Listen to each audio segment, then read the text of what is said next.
Paz e graça para você ligado nessa emissora. Começamos agora o seu programa de reflexão, entrevistas e debates de todas as noites. O assunto hoje é a liberdade do homem. O ser humano foi criado livre e tinha capacidade total de escolher entre o bem e o mal. A Bíblia deixa isso muito claro e os teólogos chamam isso de livre-arbítrio, capacidade de escolher com soberania. Porém, após a queda, quando o homem escolheu voluntariamente conhecer o mal, porque o bem ele já conhecia, né? Ele quis conhecer o mal. Como é que ficou essa liberdade de escolha do ser humano? Permaneceu nele, isto é, eu, você e todos os homens e mulheres que conhecemos, somos dotados dessa liberdade de escolher, assim como no passado, ou, como dizem alguns teólogos, a queda afetou essa capacidade de escolha e nós perdemos o livre-arbítrio. Significando que quando nós queremos escolher alguma coisa, o mal vai prevalecer. Se Deus não vier com graça, se Deus não intervir com a sua misericórdia e a ação sobrenatural do Espírito Santo, nós vamos escolher o pecado. Então, aí você não tem escolha, ou não tem pelo menos liberdade para escolher. Como é que fica isso? Há uma dúvida muito grande em relação a esse assunto, e que remonta a discussões do tempo de Agostinho, passando pela reforma que completa este ano 500 anos de idade. Pois é, hoje nós vamos conversar a respeito do assunto. A depravação total que caracteriza o ser humano, baseada lá em Efésios, capítulo número 2, e que os teólogos gostam de recitar, né? Essa depravação total, o primeiro ponto do Sínodo de Dort, indica que o homem perdeu o livre-arbítrio. Lembrando que, pelo menos para os teólogos, tanto calvinistas quanto arminianos, reconhecem a depravação total. E aí, isso significa que a liberdade de escolha foi para o beleléu ou não? Está no ar, ou vejam só.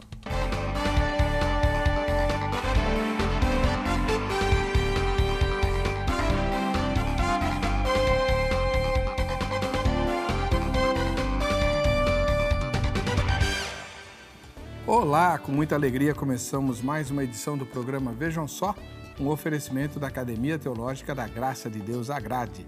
Para você ganhar os presentes da Grade que a gente sorteia todo dia, ou toda noite, né? No final da edição, você precisa votar na nossa enquete. Ela sempre está publicada no site vejamsó.com.br, tá bom? Os convidados de hoje são pastor Ezequiel Gomes, da Igreja Adventista do Sétimo Dia, lá de Jundiaí, viajou para estar em São Paulo e participar da gravação. Paz e graça, pastor Ezequiel, tudo bem? Paz e graça, Heber, paz e graça, reverendo Sami também. É um prazer enorme voltar a esse programa para realmente a gente poder discutir um pouco de um dos assuntos mais fantásticos, fascinantes, complexos, a respeito da natureza da liberdade humana. Já não vou me adiantar, mas dizer sem liberdade não há responsabilidade. Ao mesmo tempo, a gente reconhece que a nossa liberdade não é plena. De maneira que eu acho que esse é realmente um dos temas mais relevantes da discussão da teologia, com foco na antropologia. E para mim vai ser uma honra estar aqui representando o pensamento arminiano. Muito obrigado. Do outro lado, o reverendo Sammy Anderson, da Igreja Presbiteriana Fundamentalista. Se não me falha a memória, ele mora em Limeira, que é mais longe ainda, também viajou para estar aqui em São Paulo participando dessa gravação. Paz e graça, reverendo Sammy, tudo bem? Paz e graça, Heber. Prazer enorme voltar aqui ao programa. Satisfação estar com você, também junto com o pastor Ezequiel, e poder discutir, como o pastor Ezequiel bem disse, um tema que está em voga, né? Esse ano é o ano de 500 anos da Reforma Protestante, então esse assunto tem sempre voltado esse ano com muito mais frequência, né? Então é um prazer poder cooperar com o público, aí os telespectadores também. Então vamos pegar o endereço das respectivas igrejas, né? O pastor Ezequiel, a igreja que o irmão está lá é a Central de Jundiaí? Isso, Central de Jundiaí, Avenida Francisco Pereira de Castro, 839. É pertinho do shopping Jundiaí. Aqueles que conhecem a cidade não vão ter dificuldade de encontrar. Uma igreja acolhedora, bonita e, acima de tudo, com a presença da Palavra de Deus e do Espírito Santo, e todos são bem-vindos. Muito obrigado. Eu agradeço. E o reverendo Sammy, onde fica a Igreja Presbiteriana Fundamentalista que o senhor pastoreia? Pastoreia. A Rua Luiz Pântano, número 85, Limeira, São Paulo, não é? Aproveitar para mandar um abraço para toda a igreja, também o pessoal do seminário, né? Nós somos diretor acadêmico lá do Seminário Presbiteriano. e o pessoal do COPEL, do Conselho de Pastores de Limeira, também que estão acompanhando a gente. Deus abençoe a todos. O seminário fica em Limeira? Em Limeira também, Seminário Presbiteriano Fundamentalista em Limeira. Muito bem. Vamos ver a matéria que o Zeca preparou, apresentando o tema a ser discutido, e voltaremos com a opinião dos convidados no Vejam Só. Um grande debate que toma conta dos estudiosos da teologia. Isso desde os tempos dos pais da igreja. A controvérsia entre Agostinho e Pelágio, lá por volta do ano 410, que por alguns anos dominou os estudos da teologia. Aliás, parece nunca ter sido totalmente resolvido, uma vez que sempre nos vemos na mesma discussão que esses estudiosos enfrentaram. Principalmente quando analisamos a teologia ou, de maneira mais simples, a crença dos evangélicos brasileiros, uma vez que a sua grande maioria acredita no livre-arbítrio do homem. Por isso, o debate sobre o tema é sempre atual e ainda está longe de ter uma solução definitiva. Mas para a nossa pergunta de hoje, iremos usar uma perspectiva, um ingrediente, colocar um molho diferente: a depravação total. Queremos saber o seguinte: a depravação total indica que o homem não tem livre-arbítrio?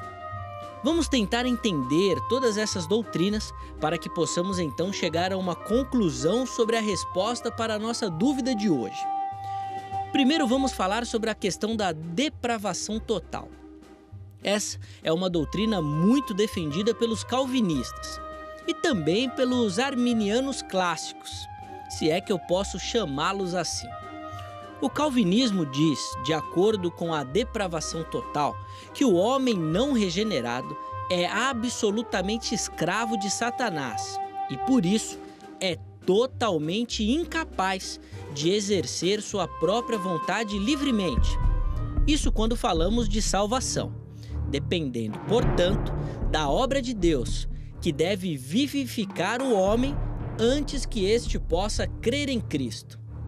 Portanto, nunca tememos a Deus da maneira como deveríamos, nunca o amamos como deveríamos e nunca lhe obedecemos com o coração completamente puro. Isso era o que significava depravação total para Calvino. Agora, nesse momento, precisamos fazer uma divisão, pois existem dois grupos de pensamentos arminianos. Primeiro, aqueles clássicos que eu falei anteriormente, que seguem praticamente a mesma linha calvinista com relação à depravação total. Um outro grupo, mais semi-pelagiano, que defende uma vontade livre do homem, ou seja, o próprio homem tem a capacidade de escolher ou a palavra de Deus ou a do diabo. Nesse caso, a salvação dependeria da obra da fé de cada pessoa. Se a doutrina da depravação total for aceita e válida, logo, podemos afirmar que ela anula a livre escolha do homem? Isso quando falamos da questão salvação? Ou ainda assim, mesmo corrompido, o homem tem capacidade de escolher livremente a palavra de Deus? Essas são apenas algumas perguntas que irão surgir no nosso debate de hoje, envolvendo uma polêmica que traz o pensamento teológico há mais de 1.500 anos. Fique ligado, que o Vejam Só de hoje está apenas começando. O que nós vamos falar agora é sobre o tal do livre-arbítrio. Quem que é mais velho? Quem nasceu primeiro? Eu nasci em 81, E janeiro. 79. Então o senhor começa. Pelas regras do Vejam Só, o mais velho sempre começa. Reverendo Semi Anderson, da Igreja Presbiteriana Fundamentalista, como é que o senhor responde na sua primeira fala à pergunta tema? A depravação total indica que o homem não tem livre-arbítrio? Muito bem, Heber. A gente precisa primeiro circuncidar algumas coisas do tema. Se eu me refiro à questão do livre-arbítrio, eu tenho que entender o que está proposto na palavra livre-arbítrio. Se for em relação à escolha das coisas de Deus, em relação ao Senhor, eu vou responder a pergunta dizendo que sim, né, que a depravação total realmente anulou. Mas se for ontologicamente, se for dizer que o homem perdeu toda a responsabilidade, todo o ato livre, não. Ele tem, sim, alguns elementos que constituem sua personalidade, o seu ser, e que ele não se transformou em um robô, um autômato, que simplesmente não tem escolhas. Por exemplo, hoje eu escolhi vir com essa roupa por minha vontade. Agora, se o tema refere-se à questão específica de salvação, aí a resposta é realmente sim, porque esse homem ficou morto em seus delitos e pecados, como diz Efésios capítulo 1. Então, nessa minha fala introdutória, depravação total para mim significa que a queda afetou totalmente o homem, mas de forma mais específica, mais absoluta, a ele responder positivamente ao chamado do Evangelho.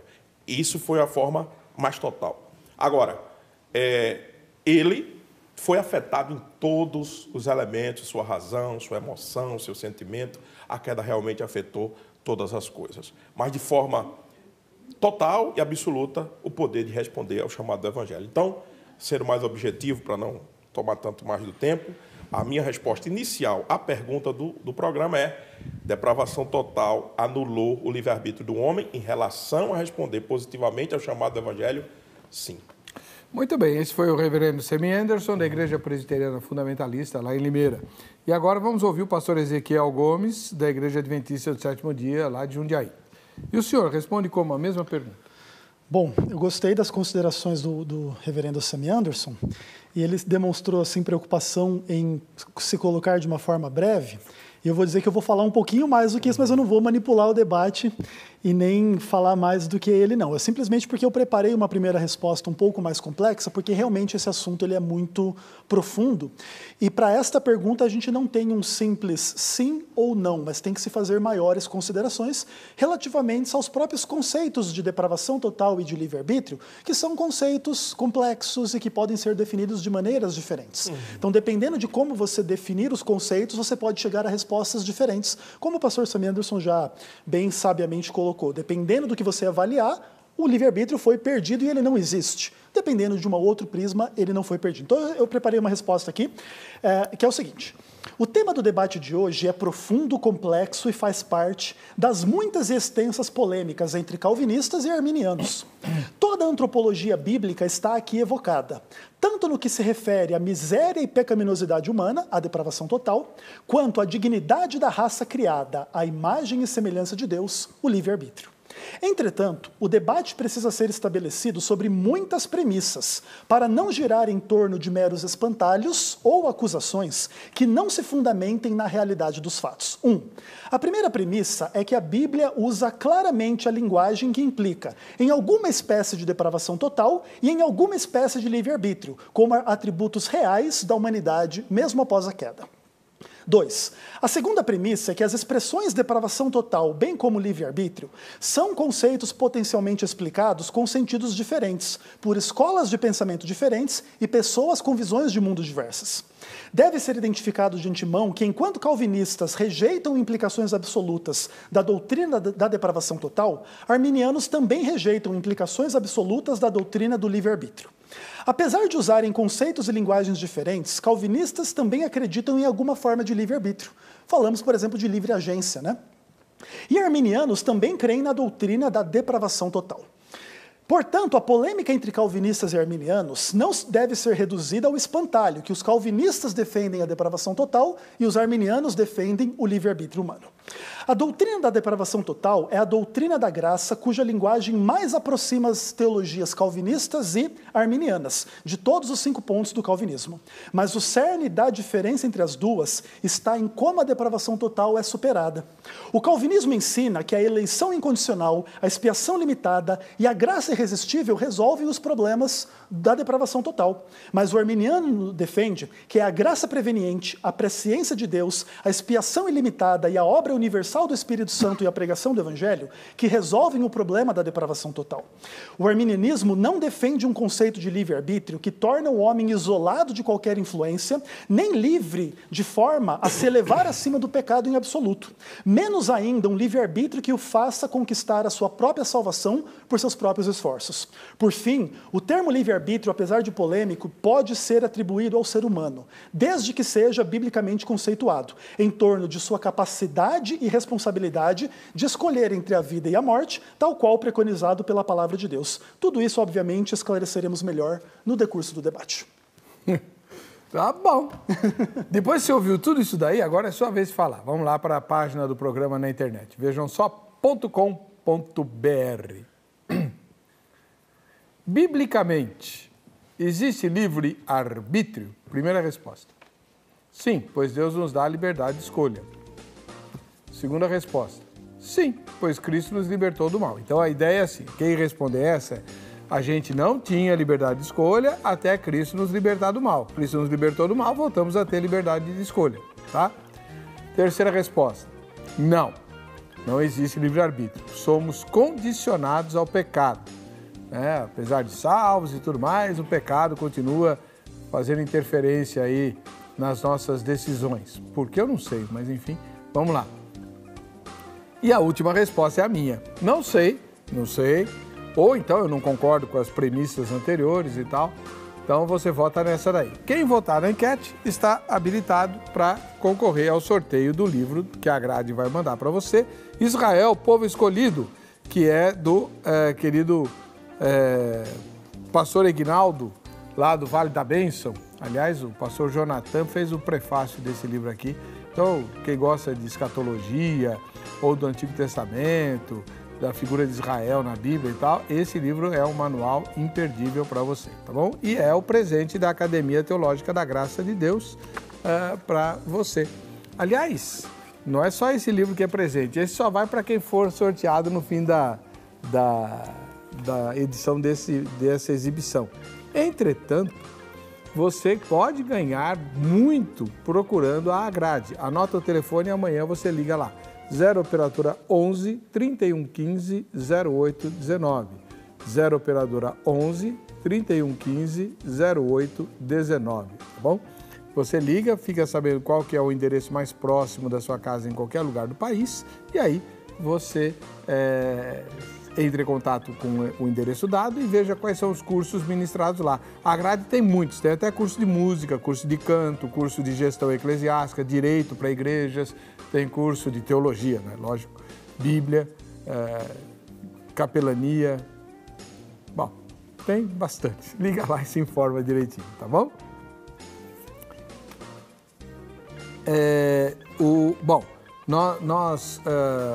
Tem tempo ainda para esse bloco?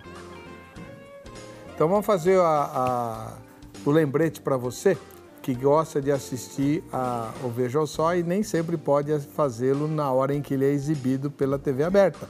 Você tem a chance de assistir pelo YouTube, verdade. Agora você pode assistir a hora que você quiser. Basta que você se inscreva no canal do YouTube. Vai lá. Perdeu seu programa favorito? Agora você pode escolher a que horas quer assistir os conteúdos da HIT. Acesse o YouTube e se inscreva. Canal HIT TV. A TV que faz a diferença cada vez mais perto de você. Essa é a hora legal do programa, né? Você participa, a gente te conhece e você ainda concorre a presentes muito especiais que nós vamos sortear agora em outubro, mês que vem, né? Não vai ficar fora dessa, não. Faz a sua fotografia para o Vejam Só, quem assiste ao Vejam Só. Você faz a foto com todas as pessoas que assistem ao programa e posta no facebook.com/programa Vejam Só. Olha só o que você pode ganhar. Um jogo de ingressos para você e sua família passarem um dia aí no Magic City em Suzano, na Grande São Paulo. Vai poder se divertir a beça, aí o calor está chegando, vai ser uma bênção. E é muito fácil participar. Você faz a fotografia, posta no facebook.com/programa Vejam Só, identificando as pessoas que aparecem na foto e quem a fez, caso ela não esteja lá, né? E também a cidade e o estado onde você mora, tá bom? Vai ser muito bacana. Vai ser em outubro o sorteio, hein? Então, fica esperto, manda logo. Primeira foto de hoje vem da capital do Paraná, a linda e abençoada cidade de Curitiba, chave da grande mudança do país. Quem está lá é a Ana Cleide e o Deolir Daguete. Um ósculo santo para vocês. Deus abençoe esse casal maravilhoso aí lá de Curitiba. Também, agora a gente vai para Sul, no Rio Grande do Norte. Nós temos o Hernani, nós temos lá o Hernani e os filhos Maurício, Erles e Mateus. Então vamos lá, ó. O Hernani e os filhos Maurício, Erles e Mateus. E quem fez a foto foi a esposa Marilene. São lá de Açu, no Rio Grande do Norte. Família bonita, hein? Olha só. Gostei da cor da camisa do rapaz ali. Na capital do Rio de Janeiro, a cidade maravilhosa, nós temos o Marcos de Lima, Glória, e a Juliana Sunquim. Eles são de Bangu, lá no Rio de Janeiro. Maravilha. Deus abençoe vocês aí de Bangu. Cadê? Otacílio Costa, em Santa Catarina, é o lugar onde moram a Neide Banholini, a Ana Júlia Ávila e o Christian Rodrigues.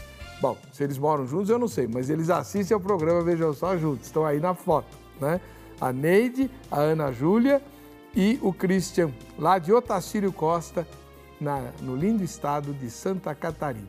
A única coisa que estraga a fotografia é aquele chato que está lá no meio. E a última foto de hoje vem de Araçariguama, em São Paulo, a Rosineide e o filho Natanael. Olha só que foto bonita, Rosineide e o Natanael, acesão a essa hora da noite. Mas tudo bem, tá com a mamãe, pode, né? Deus abençoe vocês, boa sorte no dia lá do sorteio, tá bom? Vamos lá. O tema de hoje é a questão do livre-arbítrio.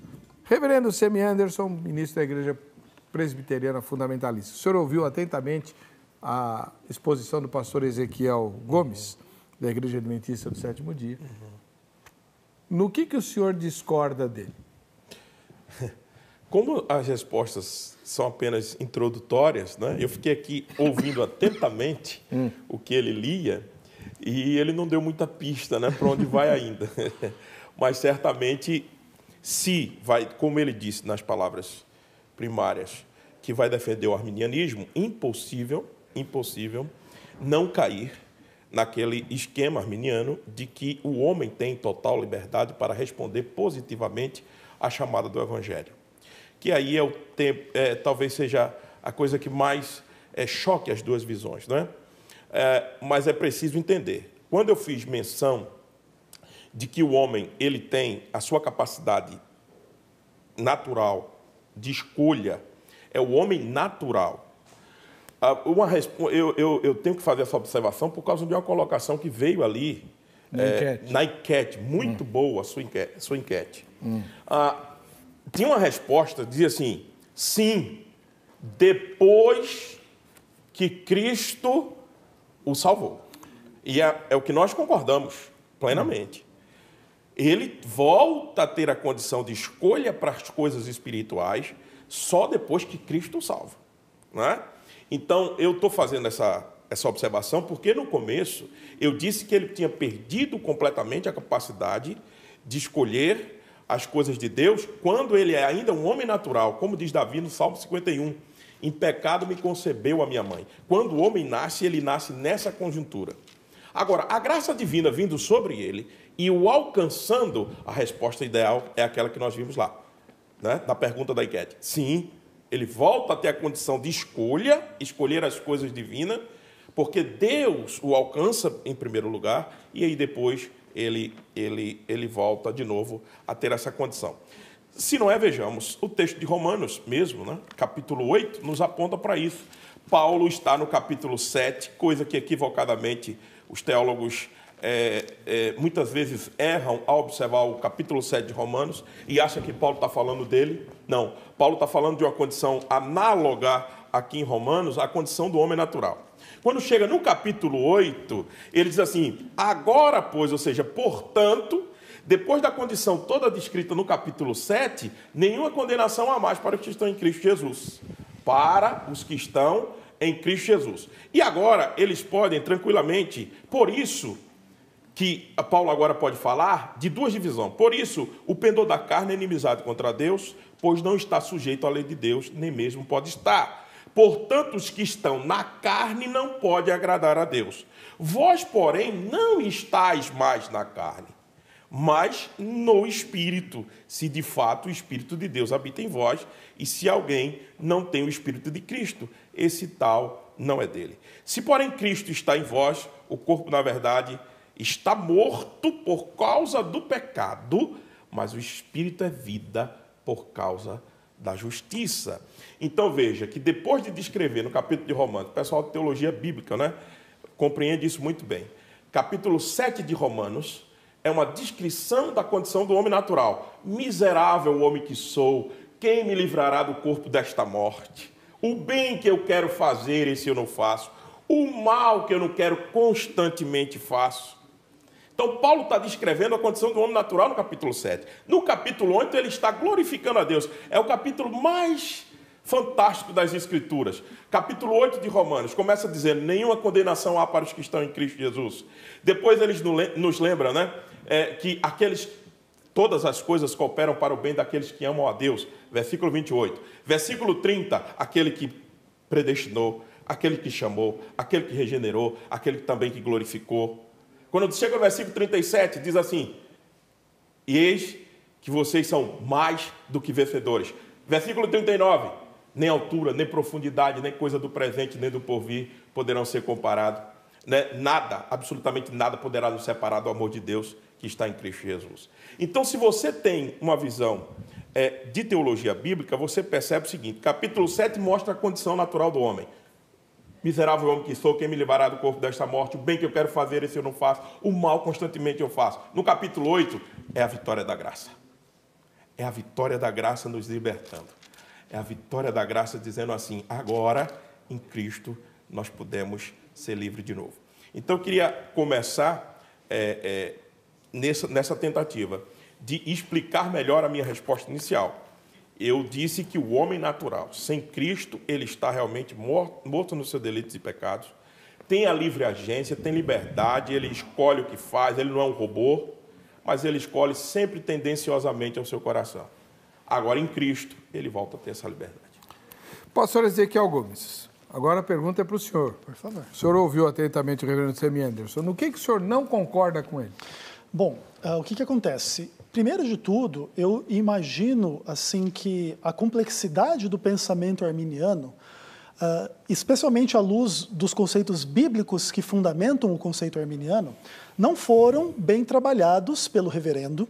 Isso não é uma crítica pessoal, isso é uma crítica simplesmente assim de que realmente o pensamento arminiano ele é um pouquinho mais complexo do que as pessoas inicialmente imaginam em função do tipo de polêmica que a gente está trabalhando aqui. Então, assim, antes de tratar de aspectos da teologia bíblica como ele colocou, gostaria, por exemplo, de trazer aqui esse material Depravação Total, do pastor Carlos Kleber, que é um material arminiano, onde ele cita muitas passagens de autores arminianos falando do livre-arbítrio, e falando assim da depravação total e da relação entre uma coisa e outra. E não existe esta ideia que, por exemplo, o arminiano tem que concordar que, no fim das contas, o ser humano tem uma liberdade plena para fazer o que quiser ou escolher a salvação. Não é exatamente esse o pensamento arminiano, até porque você vê claramente o contrário disso nas obras de Armínio, e nós seguimos, né, o pensamento arminiano. Então, veja bem, o que o Armínio escreve? Em seu estado de descuido e pecado, o homem não é capaz de pensar, nem querer ou fazer por si mesmo o que é realmente bom. Essa não é uma capacidade humana pelo ser humano, porque o ser humano tem. Não, esta é uma capacidade, ele fala assim, né, não sem a ajuda continuada da graça divina. Então, nesse ponto, é por isso que a gente diz também na introdução, que é na doutrina da depravação total que o pensamento arminiano e o pensamento calvinista mais se tornam aparentemente parecidos, mas eles não são tão parecidos assim. Então, o reverendo Sammy Anderson coloca algumas questões de que após a salvação, então o ser humano readquire a liberdade de escolha, ou pelo menos assim, esta liberdade ela volta em jogo, vamos pensar assim. Então, antes da salvação, o homem natural não tem liberdade alguma, ele é escravo do diabo, e após a obra de salvação, Então, esta questão ela é restaurada no ser humano para que ele possa escolher coisas boas, e orar, e pregar, e visitar, e evangelizar, estudar a palavra, entender e etc. Entretanto, a complexidade da teologia bíblica, ela não permite uma leitura assim tão simplista. Veja que, por exemplo, Apocalipse capítulo 13 diz que Jesus é quem? O Cordeiro que foi morto desde a fundação do mundo. Perceba que a criação do mundo já acontece no ambiente da graça de Deus na morte de Cristo. Então, o que o arminiano entende? Que Deus anteviu a queda e Deus, de antemão, já preparou a solução para o problema da queda. Então, a queda, ela afeta o ser humano radicalmente. Romanos capítulo 7 é uma descrição desta situação, com toda certeza. Mas antes de Romanos 7, você tem Romanos capítulo 2. E Romanos capítulo 2, falando mesmo num contexto de queda, fala o quê? Que os gentios, caídos, pecadores, etc., não tendo lei, procedem por natureza de conformidade com a lei. Não tendo eles lei, servem eles de lei para si mesmos. Estes mostram a norma da lei gravada no seu coração, testemunhando-lhes também a consciência e os seus pensamentos, mutuamente acusando-se ou defendendo. Então perceba que até os próprios pagãos, até os próprios que nunca conheceram a Cristo, tiveram de alguma forma benefícios da obra de Cristo a seu favor para que pudessem entender coisas espirituais, tomar decisões espirituais e às vezes até mesmo envergonhar os judeus que tinham a revelação. E aí de repente o pagão honesto faz uma causa extrema vergonha para o judeu ladrão, vamos pensar assim. Entende? E esta resposta do pagão honesto não é uma resposta porque ele tinha um livre-arbítrio perfeito e absoluto, mas porque Deus, por graça, libertou o arbítrio de todos os seres humanos pela obra de Cristo, pela graça de Cristo. É por isso que a gente entende uma coisa: o ser humano realmente de si mesmo, por si mesmo, o ser humano natural, de fato a condição dele é escravidão e morte. Ok, ninguém discute isso. O que acontece é que Deus não abandonou todos os seres humanos ao pecado, à escravidão e à morte. E acima de tudo também a discordância do que eu tenho para falar em respeito dele é a extensão da depravação total no ponto de tornar o homem inapto a crer no Evangelho. Esse talvez acho que seja o maior ponto de discordância. Por quê? Porque o ser humano é ordenado a crer.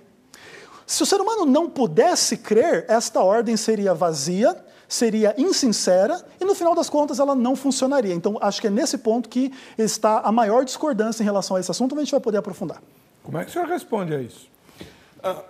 Veja só, algumas coisas na fala do pastor Ezequiel a gente precisa colocar. A primeira eu vou logo direto na pergunta que o Weber colocou. Depois a gente acrescentar outras coisas. Quando ele diz assim, que como que o Evangelho pode chamar o homem a crer quando ele não pode crer, parece-me que a gente começa a colocar a culpa disso em Deus, mas a gente não entendeu o processo da queda direito. Aí nós vamos ter que voltar lá na queda. A queda, lá na narração de Gênesis 1 e 2, diz que Deus criou todas as coisas perfeitas, em totais condições, inclusive total condição de obediência. O homem, quando ele mesmo, por si só, resolve cair, tá certo? Gênesis 6, o Senhor faz uma leitura mais amplificada dessa queda. Ele diz assim: e viu Deus que o desejo do coração do homem era continuamente mau. Quem diz isso é o próprio Deus. Ele que criou bom e perfeito, ele que atesta isto. Então, e a responsabilidade da queda é de quem? De Deus? Não. Do próprio homem, criado nas condições perfeitas. Resolvem desobedecer a Deus, eles que se colocam nessa condição de agora o Evangelho ser proclamado por bona fide, como a gente diz na teologia. Deus, quando chama os homens a arrependimento, ele chama com sinceridade. Ele não está simplesmente querendo brincar com esse homem, sabendo que ele não pode crer, mas ele chama por boa fé. Ele diz: todos devem se arrepender. Inclusive, 2 Timóteo capítulo 2, verso 14, diz claramente que Deus tem o desejo que todos os homens se salvem. Isso é boa fé. Agora, de quem é a responsabilidade se esses homens não podem crer? De Deus? Foi Deus que os instigou a pecar? Deixa eu fazer uma pergunta para o senhor, que o telespectador deve estar fazendo. o senhor pergunta assim, de quem é a responsabilidade se o homem não pode crer? Isso. Então, vamos supor que o senhor esteja fazendo essa pergunta para mim. Isso. Quando eu nasci e alcancei a idade da razão, eu tinha ou não capacidade de responder para Deus? Positivamente? Não. Eu estou lá na sua igreja, Certo. ouvindo o senhor pregar. Claro. Eu tenho lá, 10 anos de idade. Isso. 12, pronto. A idade de Jesus no templo. 12 anos de idade, estou lá no templo, eu não me converti ainda. Certo. Eu quero saber, o senhor vai me responder como teólogo. Eu, Heber Cocarelli, tenho ou não capacidade para responder à pregação que o senhor está ministrando? Não tem. Então a culpa é minha? Sim, mas veja... Por quê? Não fui eu que caí lá no Éden, não. Ah, é? Não foi não. A culpa não é minha. Se Deus não agir para que eu possa responder ao seu apelo, Ele tem de fazer isso porque a culpa de ser incapaz de responder a Deus não pode ser minha. Não posso ter nascido condenado. Tá certo. Então, veja só. A gente não tem... Jamais, nenhum teólogo pode ter a pretensão de achar que essas coisas realmente, como disse o pastor Ezequiel, são simples assim, e a gente vai conseguir responder todas as coisas. Deuteronômio 29 tem que estar sempre à luz da gente. As coisas reveladas são para nós e a gente vai até o ponto onde elas permitem serem ditas. As encobertas são para Deus. Agora, essa questão, Weber, tem uma doutrina que a gente chama de transmissão de pecado. Veja só, na teologia a gente trabalha com isso. Você diz assim, qual é a culpa que eu tenho de Adão? Né? Eu já vi gente brincando assim, quando eu chegar no céu eu vou dar um murro em Adão. Né? Eles brincam, né? O que eu tenho a ver com Adão? Sabe o que você tem a ver com Adão? Porque Adão era apenas uma figura representativa. O nome de Adão poderia ser o de Heber, poderia ser o de Sami, poderia ser o de Ezequiel. E a atitude seria absolutamente a mesma. É que nem Heber, alguém que se embriaga e vai para uma rodovia e mata uma pessoa. Aí alguém diz assim, não, mas ele é bêbado, ele não podia estar dirigindo de uma maneira correta. Quem mandou ele beber? Quem mandou ele pecar? Tá? Então, veja, é por isso que eu digo, você colocar a culpa do pecado na responsabilidade divina... Não foi isso que eu fiz. Eu sei. Eu estou agora já indo mais além. O Weber não colocou isso aqui, lógico. Mas você tem que entender, a minha defesa é o seguinte, o homem escolheu por si só pecar, e a gente não pode transferir essa responsabilidade para Deus. Tá. Quando a gente analisa assim, dizendo assim, mas o homem não pode responder positivamente. Ok. Não, mas eu estou separando a queda da capacidade de resposta. E eu vou fazer a mesma pergunta agora para o pastor Ezequiel. Pastor Ezequiel, estou lá na sua igreja, no culto de sábado, o senhor está pregando, tenho 12 anos, não sou convertido, eu quero saber o seguinte, eu tenho ou não capacidade para responder ao seu apelo? Por si mesmo não, mas pela graça de Deus sim, e nós garantimos que a graça de Deus age em você porque ela age em todos. Na verdade, a complexidade por detrás desta questão, do pecado original, ela é uma das polêmicas mais agudas do pensamento da história da teologia cristã. A gente sabe que esta é uma questão especialmente sensível e difícil. Nós sabemos que esta questão ela tem um potencial de explicar quem é o ser humano pecador. Porque aí, por que eu me entendo como uma pessoa, às vezes egoísta, às vezes maldosa, às vezes sensual, às vezes mentirosa? Porque eu nasci num mundo onde tudo isso abunda, tudo isso é realidade. E como é que se explica isso? Pela queda. Então, a doutrina da queda, do pecado original, ela tem um potencial de esclarecimento enorme. Entretanto, ela gera justamente esse problema que você muito bem coloca para o pastor Sami, e eu não poderia colocar de forma melhor, que é exatamente o quê? Se a queda anula absolutamente a capacidade, a vontade, a liberdade humana, o ser humano simplesmente não é responsável por nada. Esse bêbado que anda, dirige, etc., não é responsável por nada. O outro que faz qualquer coisa, a corrupção, a mentira, o estupro, o assassinato, ninguém é responsável por nada. Então, para manter responsabilidade de todos, e para dizer que realmente todos tomariam decisões de pecado, a gente entende que todos nós, em certo sentido, pecamos livremente. Isso não quer dizer que a nossa liberdade nos daria a capacidade de sermos perfeitos e sem pecado. Essa liberdade não foi concedida a ninguém após a queda. Então, de fato, se você pensar assim, liberdade como capacidade de viver sem pecado, alguém tem? Ninguém tem. Cristo foi o único que teve, morreu na cruz, ressuscitou e vai voltar. Ponto. Agora, esta situação desta incapacidade de ser perfeito em tudo e etc., não indica que eu não tenho capacidade entre escolher trair a minha esposa ou não trair. E quando eu escolho trair, eu o faço livremente e sou responsável por isso. E esta dinâmica ela é importante de ser preservada para você preservar uma coisa importante. O que a Bíblia diz lá em Romanos 5, verso 12?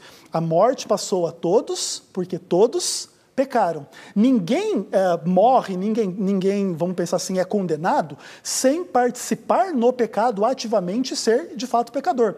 E aí gera-se aquele paradoxo de que nós somos vítima do pecado e também perpetradores de pecado. Nós não somos só vítimas e nós não somos somente aqueles que fazem o pecado. Nós somos as duas coisas. Então, quando Adão peca, ele faz algo por nós que é extremamente negativo e ruim. E por isso a graça de Deus tem que agir em todos para resolver esse problema, porque senão gera esse outro problema. Eu não fui Adão no paraíso, eu não sou responsável pela minha queda, não sou responsável pelos meus atos. Esta lógica também acaba implicando que o ser humano não é pecador. Reverendo Sam, vamos lá. Ele falou que eu discordo de vocês dois. Boa. Que eu não tenho capacidade de discernir a mensagem lá. Deus vai agir em mim, mas ele garante que vai agir em mim porque ele age em todos. Certo. Né? Deus age em todos com a graça preveniente? Para a salvação, não. Porque a gente tem que fazer umas duas separação aqui, no termo graça. Graça comum, todos os seres humanos são dotados desta graça comum. E o que ela faz? O que ela faz? Ela capacita esse homem para desenvolvimento de suas tarefas. O sol, a Bíblia diz, né, que o sol nasce para justos e injustos, a chuva cai, a capacidade de inteligência, de desenvolvimento. Veja só uma coisa, Heber, isso é muito interessante que você está colocando. Caim, depois da queda, junto com os seus descendentes, diz em Gênesis capítulo 4, que ele formou cidades, estabeleceu música, leis, código legal. Veja, depois da queda. Então, isso é a graça comum, Atuano. Agora, se nós estamos falando de graça especial, graça específica para a salvação, aí não age em todos. Age naqueles que ele realmente escolheu antes da fundação do mundo, como diz o texto de Efésios, capítulo 1.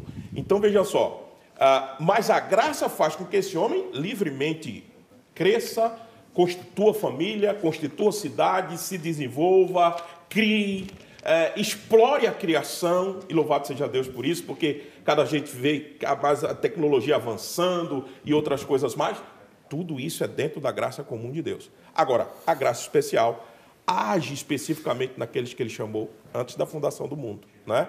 Porque o Efésios, por exemplo, como a gente sabe, capítulo 1, versículo 4, né? A gente conhece, para o telespectador, aquele que não, talvez, porventura, não tenha ouvido o texto ainda, é bom a gente só reforçar aqui, não é? Então, veja só. Bendito o Deus e Pai de nosso Senhor Jesus Cristo, que nos tem abençoado com toda a sorte de bênção espiritual nas regiões celestiais em Cristo. Toda a sorte de bênção espiritual já é graça especial. Já é graça especial. Assim como nos escolheu nele, antes da fundação do mundo, para sermos santos e irrepreensíveis perante ele e em amor. Nos predestinou para ele, para a adoção de filhos, por meio de Jesus Cristo, segundo o beneplácito de sua vontade. Não esquecemos que Paulo está falando para a igreja. Tá bom. No próximo bloco, a gente vai ver isso em detalhes. Tem algumas questões muito instigantes ainda para fazer. Agora, antes de sair, olha, eu queria dar a vocês uma informação que acho que você já está bem a par, né? Você já deve ter percebido que há muitas mudanças acontecendo na educação do país, não é verdade? O Ministério da Educação está fazendo tudo do jeito certo, ouvindo os especialistas, perguntando a opinião dos interessados e buscando o interesse da maioria. As mudanças no novo ensino médio, por exemplo, foram feitas assim, ouvindo a população, e o resultado está aí. 72% dos brasileiros aprovaram as mudanças. Com o Enem, também o MEC fez uma consulta pública, com mais de 600 mil participações, e os estudantes decidiram. Agora, as provas serão em 2 domingos. O ensino básico vai ganhar uma base nacional comum curricular, que define os conteúdos essenciais que os alunos precisam aprender. E sabe como é que ela foi construída? Com mais de 12 milhões de participações. É o começo de uma grande mudança. Conheça todas as melhorias na educação no site do MEC, mec.gov.br. Tá bom? Perdeu seu programa favorito? Agora você pode escolher a que horas quer assistir os conteúdos da HIT. Acesse o YouTube e se inscreva. Canal HIT TV. A TV que faz a diferença cada vez mais perto de você. Estamos de volta com o programa Vejam Só. Hoje discutindo a questão do livre-arbítrio. É engraçado que para o crente comum, o livre-arbítrio é algo absolutamente valioso, né? E aí a gente fica meio... Eu não concordo com vocês dois, porque eu não sou teólogo. Então, tô avisando, eu não sou teólogo. E eu tenho severas reservas com a história da igreja, que só por causa de Agostinho condenou os semipelagianos. Eu me inclino ao pensamento dos semipelagianos. Porque assim, meu raciocínio, tá? Meu raciocínio, sou eu que estou assumindo a responsabilidade. Meu raciocínio. O homem pecou. Tá, perdeu a condição original, mas não perdeu toda ela. Por quê? O que a gente faz? Isso que vocês dois fazem é um remendo que Agostinho e depois o Armínio fizeram. O homem morreu. Só por causa de um versículo, de Efésios 2, 1. Tem dó. Não se faz doutrina em cima de um versículo só. Aí tá, morreu. Aí para ele poder crer no Evangelho, então Deus tem que agir com a graça, seja preveniente, seja graça comum e tal. Especial. Não é mais fácil acreditar que o homem mantém, e o senhor mesmo reconheceu isso na sua fala, o senhor foi incoerente. Vai ter que se defender depois para mim. Quando você fala assim... Romanos 7 descreve o homem natural. Então o homem natural reconhece que a lei de Deus é boa? O homem natural reconhece que ele gostaria de obedecer? Que homem natural defunto é esse, então? Eu creio nesse homem natural de Romanos 7, que não perdeu tudo. Por isso que ele consegue desenvolver ciência, por isso que ele consegue usar a ciência para destruir o próximo, né? Por quê? Porque ele tem capacidade. Mas ele não perdeu toda a imago Dei. Eu me alinho nessa direção, mas eu não sou teólogo. E eu sei que pela teologia clássica eu sou herege. Na história da igreja, o semipelagianismo foi taxado como heresia. Eu discuto isso. E eu tenho alguns colegas aí que pensam como eu. Agora, vamos ver o que o nosso querido Zeca foi perguntar para os teólogos de plantão populares lá na Crentolândia. Vamos lá. Você acredita na depravação total do homem? Não, também não. Então, na sua opinião, existe o livre-arbítrio? Sim, existe. Existe o livre-arbítrio. Deus deu o livre-arbítrio para cada um de nós termos nossas escolhas. A Bíblia diz que há dois caminhos, o da salvação e o da perdição. Do jeito que está hoje o mundo, sim. Então, na sua opinião, existe ou não existe o livre-arbítrio? Existe. Só que as pessoas estão pegando isso aí e estão fazendo a anarquia, né?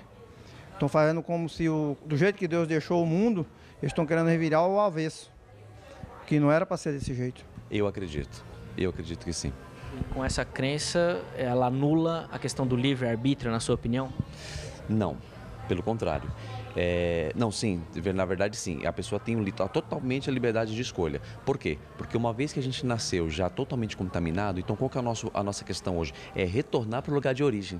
Qual é o nosso lugar de origem? Lá, quando nós éramos puros, não andávamos com roupa, não tinha maldade, então nós saímos de lá e hoje a nossa luta é retornar para o lugar de origem. Só que isso é uma escolha. Você decide. Aqui está o certo, aqui é o errado. Na hora você tem que decidir. É a mesma coisa, hoje eu preciso acordar para trabalhar. Eu acordo ou não acordo? Ou dou o cano hoje? Eu vou à igreja ou não vou? Eu oro ou não oro? Vejo alguém que deixou o dinheiro cair. Eu pego e olho para o lado e guardo no bolso ou eu devolvo? Então, é liberdade de escolha. Então, de uma certa forma, sim. Eu acredito. E você acha que essa depravação, ela exclui o livre-arbítrio ou a pessoa, mesmo sendo corrompida, ela tem o livre-arbítrio? Não tem. O próprio nome diz, né? É livre-arbítrio.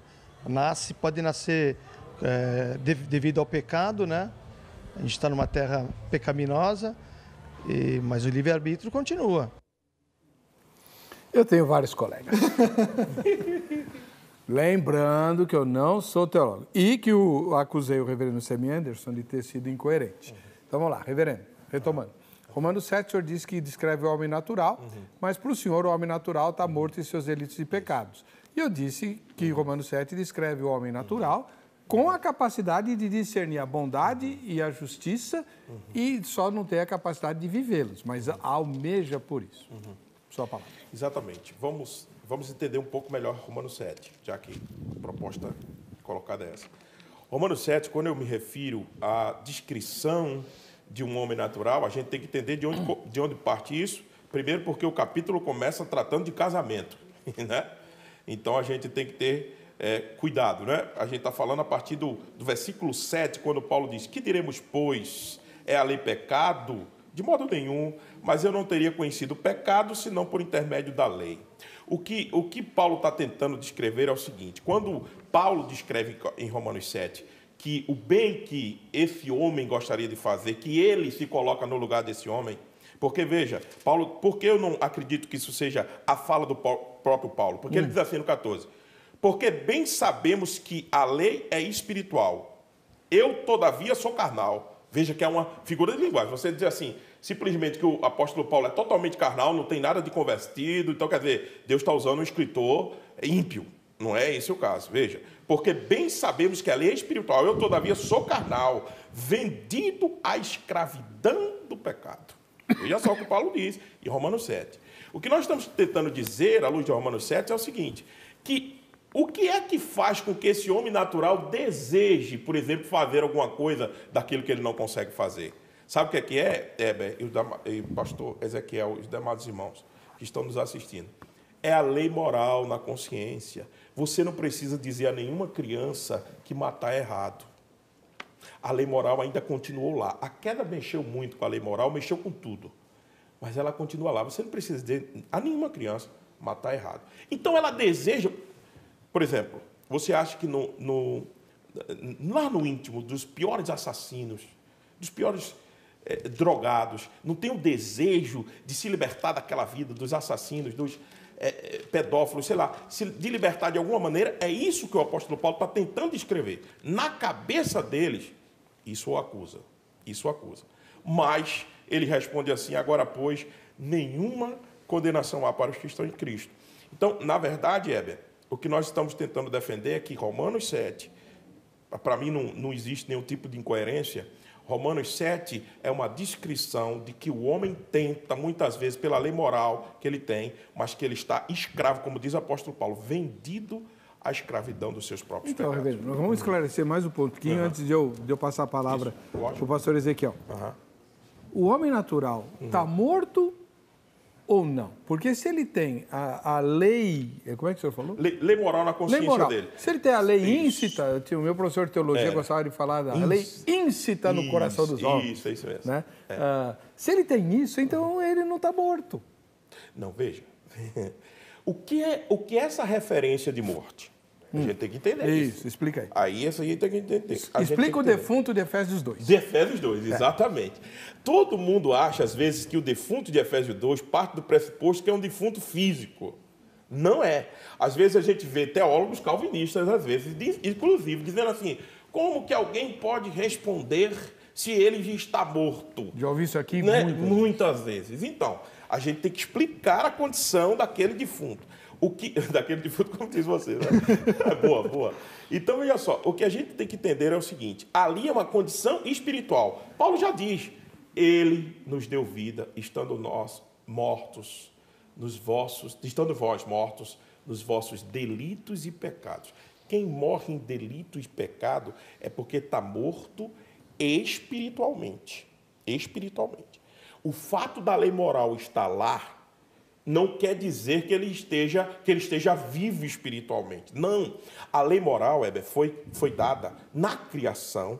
A queda vem, deturpa essa lei moral, deturpa toda a faculdade de sentimento, vontade, tudo desse homem, mas ainda tem algum resquício lá. Tanto é que eu falei para você, Gênesis 4, para mim, Graças a Deus, comprova isso. Ainda bem que não se perdeu tudo. Foi um grave caos, mas não se perdeu tudo porque está lá Caim, os descendentes de Caim, olha só, hein? Fazendo coisa boa. É. Então, veja, a gente não pode perder isso de vista. Agora, eu estou me referindo à questão espiritual. Espiritual é complicado.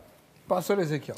Bom, vocês dois discordam de mim, eu discordo de vocês dois, mas que bom que a gente pode dialogar com tranquilidade, Como né? o senhor ousa discordar disso? E é interessante, assim, Heber, a sua colocação em relação ao semipelagianismo, porque, na verdade, é até interessante pensar que a doutrina do semipelagianismo, que é conhecida assim, seria melhor denominada como semi-agostinianismo, né?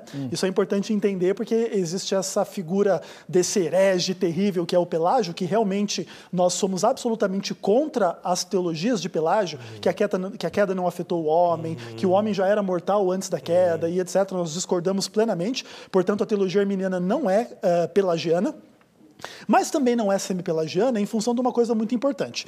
Quando a gente fala assim que a doutrina da depravação total é uma doutrina bíblica, ela não está construída unicamente sobre Efésios 2, versículo 1. Inclusive porque essa metáfora da morte ali, ela realmente não é perfeita para descrever a situação, tanto quanto a metáfora da morte não é perfeita para descrever a situação do homem em Romanos capítulo 6, mortos para o pecado. Porque aí você não peca nunca mais porque está morto para o pecado? Essa não é verdade, tanto quanto estar morto no delito e pecado não quer dizer que você não faça nada além do pecado, porque a graça de Deus no mundo de pecado, ela cria uma condição um pouco mais complexa de ser descrita do que aquela que muitas vezes a gente entende de uma forma com uma lógica simplória. E, por exemplo, Romanos capítulo 7, o que Paulo está dizendo ali? Ali é uma defesa da lei de Deus, dizendo que ela não é culpada pelo pecado. O problema do homem ter pecado não é porque Deus deu uma lei. Deus deu uma lei santa, justa e boa. Mas esta lei se tornou o veículo de uma tentação na qual o homem quis se livrar das suas regulamentações. Então, aquela fruta da árvore do conhecimento do bem e do mal se tornou para o homem uma tentação e ele pecou. E muitas vezes, como é que Paulo descreve esse dilema? Como algo que se Adão e Eva pudessem ver o que aconteceria depois, eles não teriam querido, mas o mal que eles não queriam, eles fizeram. E o bem que muitas vezes, obviamente, se você pudesse perguntar posteriormente, eles dizeriam que eles gostariam de ter feito, eles não conseguiram, porque foram objetos de uma armadilha. Agora, uma coisa importante é entender que, biblicamente, a depravação total, ela é uma descrição bíblica da condição humana, vou citar poucos textos. O texto clássico, Romanos capítulo 3. Todos estão debaixo do pecado, não há um justo sequer, não há quem entenda, não há quem busque a Deus, todos se extraviaram, a uma se fizeram inúteis, não há quem faça o bem, e ele vai fazendo uma lista enorme de pessoas culpáveis e culpadas, porque todos pecaram e carecem da glória de Deus. Outro texto importante. Mas isso só prova que todos são pecadores. Perfeito, mas aí... Não que estão... Concordo, que todos nós somos pecadores, mas não quer dizer essa depravação total absoluta, no caso, né? Concordo contigo, até porque, inclusive, os calvinistas também reconhecem que o termo depravação total, ele é um pouco enganoso nessa hora. Porque por isso que eu falei lá nos meus pressupostos do debate, que a gente tem que entender, o calvinista, ele defende a depravação total e o arminiano também, mas você não pode levar isso no absoluto, porque você realmente não consegue descrever a condição humana. Outro texto interessante, Jeremias 17, né? Enganoso é o coração e desesperadamente corrupto. 17:9. Exatamente, 17, verso 9. E depois, no final das contas, todo mundo é pecador. E sendo pecador também uma coisa importante é que você é totalmente depravado e ao mesmo tempo você tem que ser livre, porque o pecado não pode ser uma necessidade. Então eu roubo porque escolho roubar e por isso sou pecador. Porque se fosse obrigado a roubar, não seria pecado, né? Vamos lá. Mas tem tempo ainda, Angélica? 12, ótimo. Então vamos lá. Reverendo Sammy Anderson, uma pergunta muito assim, nessa mesma linha, para o senhor explicar para nós. O assunto é depravação total. Claro. Pensa no ímpio. Certo. O ímpio. O ímpio tem o dilema puxa vida, eu queria ser correto e não consigo, eu queria não trair minha esposa, mas eu traio, eu queria não mentir, mas eu minto, eu queria não ser corintiano, mas eu sou amarrado em nome de Jesus, né? O ímpio tem esse tipo de conflito. Isso não é próprio só de quem já foi iluminado pela verdade, conheceu o dom celestial. Não estou citando Hebreus, não, né? Quer dizer, o salvo, aquele que já conhece o Evangelho, que conhece o amor de Deus e conhece a sua pecaminosidade, é esse que vive o conflito, não é? Veja só, eu penso, Heber, que em alguns momentos muito específicos da vida desse ímpio, sobretudo, dependendo do seu histórico de vida, o que ele está enfrentando, ou a circunstância do momento, ele pode, sim, em algum momento, sentir, por exemplo, eu sei que eu posso mexer aqui em casa de maribondo, não é como a gente diz. Esse é o nosso objetivo. É o objetivo mesmo. Veja só, o que é aquele remorso de Judas? O que é aquilo? Se não é um pouco disso que você está tentando dizer. Sim. Puxa vida. Olha o que eu fiz. Olha o que eu fiz, rapaz. Rapaz, era o homem que estava aqui comigo. Era aquele que me lavou meus pés, me beijou. Tal. Será que não teve isso? É por isso que eu digo, em alguma circunstância, eu estou ilustrando o caso de de Judas, para mostrar algumas circunstâncias que isso pode acontecer mesmo. O cara pensar assim, mas eu não devia ter feito isso. E por que faz? Dada a sua natureza pecaminosa, escravo dela, e vai e não tem liberdade com isso. Olha, é tão grave isso, a gente tem que falar, quando a gente está construindo teologia aqui, o seu programa é uma referência nacional para isso, a gente tem que ter muito temor e tremor de dizer algumas coisas. Porque quando eu me deparo com textos como de João, capítulo 10, quando Jesus está dizendo os seus ouvintes que ele é o bom pastor, e os ouvintes chegam a pedir a ele, veja o que os ouvintes pedem. Celebrava-se, a partir do 22, celebrava-se em Jerusalém a festa da dedicação, era inverno. Jesus passeava no templo, no pórtico de Salomão, rodearam depois os judeus e interpelaram: até quando nos deixarás a mente em suspenso? Se tu és o Cristo, dize logo abertamente. Veja a resposta de Cristo. Respondeu-lhe Jesus: já vos-lo disse e não credes. As obras que eu faço em nome de meu Pai testificam a meu respeito. Mas vós não credes, porque não sois das minhas ovelhas. As minhas ovelhas ouvem a minha voz, e eu as conheço, e elas me seguem.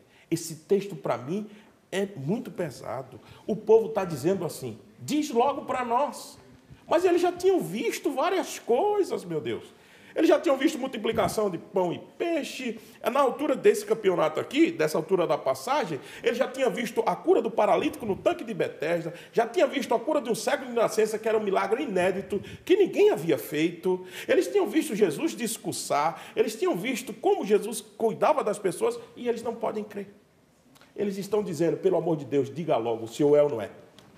Aí Jesus Cristo disse assim, eu já disse várias vezes, mas a impossibilidade está em vocês. Porque não havia a graça especial e eficaz que salvasse. O senhor concorda? Discordo 100%, não poderia discordar mais. Se a razão da descrença é a ausência da graça, a culpa é de quem não concedeu a graça. Porque se essa é a única condição para se crer, e se com esta condição a graça é irresistível e a pessoa com certeza vai crer, a única razão pela qual as pessoas não creem é porque não receberam essa graça. Agora, é interessante a sua pergunta sobre Romanos 7. Será que o ímpio tem esse dilema de Romanos 7? E também Romanos não nos deixa em suspense em relação a isso, e a resposta é não.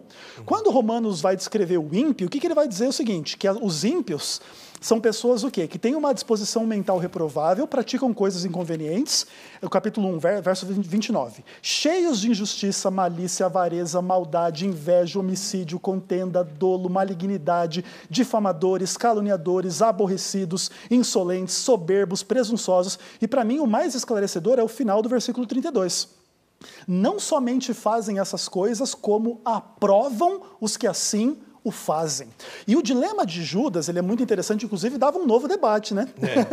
Muito interessante o tema que você traz. Mas para mim, ali ainda se percebe a atuação da graça de Deus nele. Esta atuação, ele abriu o coração para que o remorso virasse arrependimento verdadeiro? Não. Mas caso abrisse, Judas seria um dos apóstolos de Jesus Cristo. Não foi. De fato, Deus previu que não seria, era o filho da perdição, se perdeu, Infelizmente, mas não precisava ser assim, porque o Cristo que morreu por Pedro, que o negou, morreu por Judas, que o traiu, e todos poderiam ser salvos, mas precisariam, não é o ponto assim de tomar a decisão definitiva da salvação, mas abrir o coração para o Espírito Santo que agia neles, para que pudessem ser salvos, porque o desejo de todos é que fossem salvos, mas Deus não vai obrigar ninguém a ir para o céu, por isso Judas não estará lá, infelizmente. Então, no caso das pessoas que não creram em Jesus, embora indagassem se ele era o Cristo ou não, certo, é porque elas não quiseram crer? Veja bem, é muito interessante esta pergunta, especialmente porque ela ilumina um dos textos mais importantes do Evangelho em relação à discussão calvinismo e arminianismo, que é João capítulo 10 e João capítulo 6. Percebam que os homens estão procurando Jesus, ele está fazendo milagres e tal, e Jesus fala assim, vocês não estão me procurando por causa do Pai, vocês não estão me procurando por causa da salvação, vocês estão me procurando por causa de milagre, de peixe, de pão, e agora vocês estão deixando de olhar para os sinais e estão simplesmente querendo que eu responda a curiosidade de vocês, se eu sou o Cristo, eu já não demonstrei que sou, e ele vai demonstrar cada vez mais. Então, o que o Evangelho de João preconiza? Todo aquele que crer será salvo, porque Deus amou o mundo de tal maneira para que o que creia seja salvo. Então, a implicação é que Deus quer que o mundo inteiro vá e seja salvo, mas se a pessoa não creu, é por decisão definitiva dela em não crer, não por não ter recebido graça, que seria a culpa de Deus. Então, pastor, uma pergunta para o senhor, ainda no Evangelho de João. Se o que o senhor disse é verdade, por que Jesus disse, ninguém pode vir a mim se o Pai que me enviou não o trouxer, e eu o ressuscitarei no último dia? Eu não sei em que capítulo. É de capítulo 6, capítulo 6. 44, que ele acabou de citar o capítulo perfeito, 6. Perfeito. O que acontece é o seguinte, a retórica de Cristo, ela é usada para justificar um calvinismo que não existe na Bíblia. Então, nesse ponto, nesse ponto existe uma questão muito complicada que é o seguinte, ninguém pode vir a mim se o Pai não o trouxer. Então, as pessoas estavam ali porque ele tinha multiplicado pão e peixe. Então, ele está dizendo para vocês o seguinte, se você vier me procurar por causa de pão e peixe, de milagre, de não sei o quê, eu vou dizer para você uma coisa, você pode ganhar o mundo inteiro, você vai perder a sua alma, não vai adiantar de nada no final das contas. Então o ponto é o seguinte, você tem que vir por causa do Pai, e pelas minhas obras você vai ver o Pai, e quem viu a mim, viu o Pai, e tanto o Pai os estava atraindo, que o Pai estava em pessoa entre eles. Depois, quando Filipe vai perguntar, mostra-nos o Pai, o que Jesus responde? Eu estou entre vós. O que acontece aqui em João capítulo 6, verso 44, é que de fato, aquelas pessoas estavam procurando a Cristo não pelo Pai, ele está dizendo assim, vocês têm que vir pelo Pai, porque se não for pelo Pai, não tem ressurreição e não tem salvação. O Pai não é o agente que leva, o Pai deve ser o alvo dos que buscam. Perfeito. E não é nem só o ponto também de que não é o Pai que leva. Obviamente que a doutrina da graça vai implicar que eles já estavam ali chamados pelo Pai primeiramente. Mas nesse ponto eu acho que o Pai aqui é melhor entendido como alvo da busca do que como aquele que chama. O senhor concorda, reverendo? Discordo completamente, porque algumas coisas precisam ser colocadas no seu devido lugar. Dizer que Romanos 7, por exemplo, anula aquela questão anterior que a gente estava dizendo, não fazer a leitura correta do texto. Paulo diz assim, se Romanos 7 está descrevendo o homem natural, veja o que Paulo está dizendo. Porque no tocante o homem interior tem o prazer na lei de Deus. O senhor que falou que era homem natural, veja, não fui eu. Não, estou falando nem porque eu. Ele disse... Não, entenda. Se é descrição das aqui, diz tem um prazer na lei de Deus, calma. Mas vejo nos membros outra lei que, guerreando contra a lei da minha mente, me faz prisioneiro da lei do pecado que está nos meus membros. Veja, eu estou explicando o seguinte, que aquela questão que você colocou anteriormente, de que existe uma... pode ser que em algum momento ímpio, conflito, eu estou explicando por esse texto, que ele colocou o outro lado. Agora, é só isso que eu estou querendo dizer. Não estou retornando à minha posição de Romanos 7. Está descrevendo natural. Vamos lá. Por que eu não acredito? Porque senão, o Deus que concede a graça de alguém crer pode ser resistido. Esse Deus é muito fraco para mim. Isaías capítulo 43, versículo 13 disse assim, agindo eu, quem impedirá? Se a graça é mera... Se Cristo veio, morreu na cruz para buscar os seus, ou morreu por todos, como diz a linha arminiana, e essa pessoa pode resistir a essa graça, esse Deus é um Deus um tanto quanto frágil, porque não consegue levar o seu plano em diante. Tá? Então, entenda, e João capítulo 6, versículo 44, dizer que Deus é o alvo e não o condutor, é ferir absolutamente o texto. O texto está posto num embate mais claro, tanto é tão claro o embate, que Jesus Cristo diz assim, olha para os seus, no final do capítulo 6, ele diz assim, se vocês também não crêem, podem ir embora. É duro aquele discurso. Tem gente que não aguenta aquele discurso. Então, na verdade, o que Jesus Cristo está dizendo assim, vocês não podem crer mesmo. O Pai tem que trazer vocês a mim, porque vocês só vêm por motivos escusos, porque vocês viram a multiplicação do pão, alimentaram-se do peixe. E como é que se explica João 10? Ele disse que a passagem ilustraria João 10. Jesus Cristo dizendo, sabe por que vocês não creem? Porque vocês não são da minha ovelha. Tá bom. Infelizmente, o programa tem tempo e nós acabamos o tempo. Mas você de casa é um privilegiado. Você pode continuar o debate inquirindo os dois irmãos. Os contatos desses dois eruditos e homens de Deus está publicado no site vejamsó.com.br. Na aba Convidados, ali você encontra como fazer as inquirições, perguntar, fazer convite. Eles aceitam o convite para pregar na sua igreja, para levar palestra e por aí vai. Tá bom? Vamos ver quem ganhou o presente da grade. Quem foi? Ronei Liberato, de Duque de Caxias, lá na Baixada Fluminense. A gente se encontra no próximo Vejam Só.